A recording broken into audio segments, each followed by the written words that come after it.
Hello everyone, welcome জানাচ্ছি সবাইকে আরও একবার চৈতালি রান্নাঘরে। আজকে তোমাদের সাথে ট্যাংরা মাছের একটা রেসিপি শেয়ার করব। এই গরমে ছোট মাছের সেরা রেসিপি বলতে পারো, যেটা খেয়ে প্রত্যেকে যেমন তৃপ্তি পাবে, তেমন কিন্তু কারো হজমে অসুবিধা হবে না, কোনো রকমের পেটের প্রবলেম হবে না, আর খেতে কিন্তু লাগবে দারুণ। শুধু এর সাথে লাগবে গরম গরম ভাত। তো চলো দেখে নেওয়া যাক আমার আজকের রেসিপি। ছোট বড় দু রকমের ট্যাংরা মাছ দিয়ে এই রেসিপিটা খেতে কিন্তু দারুণ লাগে। তো সবার প্রথমে আমি এখানে নিয়েছি কিছু ট্যাংরা মাছ, এখানে ছোট বড় মেশানো রয়েছে। এবার মাছ ভেজে নেওয়ার জন্য মাছের মধ্যে দিয়ে দিলাম নুন, আর সাথে দিলাম সামান্য পরিমাণে হলুদ গুঁড়ো। নুন হলুদের সাথে ভালোভাবে প্রথমে ট্যাংরা মাছ একটুখানি মিশিয়ে ভেজে নিচ্ছি। ভাজাটা আমি আর তোমাদের সাথে শেয়ার করলাম না। এবার দিয়ে দিলাম 1 চামচের মতো সর্ষের তেল। তেল দিয়ে মাছ ভাজলে ট্যাংরা মাছ কিন্তু গায়ে ছিটবে না, তাই ভালোভাবে তেল দিয়ে মাখিয়ে এবার কিন্তু মাছগুলোকে আমি ভেজে নিচ্ছি। চেষ্টা করবে মাছগুলো যেন একটু কড়া করে ভাজা হয়। এবার ওই তেলের মধ্যে দিয়ে দিচ্ছি আমি বেগুন। যাদের বেগুনের প্রবলেম আছে বা গরমে বেগুন থেকে অ্যালার্জি ধাত আছে, তারা বেগুনটাকে বাদ দিয়ে দিতে পারো। আর যদি বেগুন দাও তাহলে সব কিছু কিন্তু আমাদেরকে একটু লম্বা করে কেটে নিতে হবে। বেগুনের মধ্যে সামান্য পরিমাণে নুন আর হলুদ মিশিয়ে দিলাম। এবার বেগুনগুলোকে, বেগুন ভাজা যেমন করে আমরা করি ঠিক তেমনভাবে কিন্তু বেগুনগুলোকে ভালোভাবেই আমাদেরকে ভেজে নিতে হবে। বেগুনগুলোকে আমি এখানে খুব সুন্দরভাবে লাল করে ভেজে বেগুন ভাজাগুলো তুলে নিচ্ছি।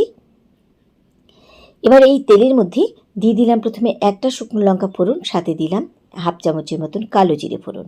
দিয়ে দেওয়ার সাথে সাথে এর মধ্যে দিয়ে দিচ্ছি পেঁয়াজ কুচি। আমি এখানে দুটো মাঝারি সাইজের পেঁয়াজ কুচি দিয়েছি। পেঁয়াজ দেওয়ার পরে পেঁয়াজটাকে কিন্তু একদম বেশি ভাজা যাবে না, জাস্ট খালি একবার একটু সাঁতলে নেওয়ার সাথে সাথে এর মধ্যে দিয়ে দিলাম আলু। আলুগুলো কিন্তু ঠিক এরকম লম্বা লম্বা করে কেটে দিতে হবে, যতটা চিকন করে কাটা যায়। আলু পেঁয়াজ একটু ভাজা হয়ে গেছে। এবার দিয়ে দিচ্ছি কিছু গুঁড়ো মশলা। দিচ্ছি 1/2 চামচ জিরে গুঁড়ো, সাথে দিচ্ছি 1/2 চামচ ধনে গুঁড়ো, দিচ্ছি খুব সামান্য পরিমাণে লঙ্কার গুঁড়ো, দিচ্ছি একটা বড় সাইজের টমেটো। টমেটোটাকে কিন্তু আমি লম্বা করে কেটেছি। দিয়ে একটুখানি কিন্তু কষিয়ে নেব, কোনোটা কিন্তু বেশি ভাজা যাবে না। দিয়ে দিচ্ছি স্বাদ মতো 2 চামচ নুন। লঙ্কার গুঁড়ো দিয়েছি আমি এখানে, তোমরা যদি মনে করো লঙ্কার গুঁড়োটা দেবে না, তাহলে লঙ্কার গুঁড়ো বাদ দিয়ে এর মধ্যে কয়েকটা কাঁচা লঙ্কা ছিঁড়ে দিতে পারো। আমি এখানে হালকা করে একটুখানি কষিয়ে নিয়েছি। এবার আমি এর মধ্যে দিয়ে দিচ্ছি জল। যেহেতু একটু ঝোল ঝোল হবে, তাই জলটা কিন্তু তোমরা তোমাদের আন্দাজ বুঝে দেবে কতটা পাতলা খেতে চাইছো।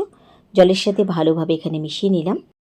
এবার এর মধ্যে দিয়ে দিচ্ছি 4টে কাঁচা লঙ্কা, মাঝখান থেকে চিড়ে দিয়েছি খুব ভালো ফ্লেভারের জন্য। দিয়ে এবার ঢাকা দিয়ে দিচ্ছি কিছুক্ষণের জন্য।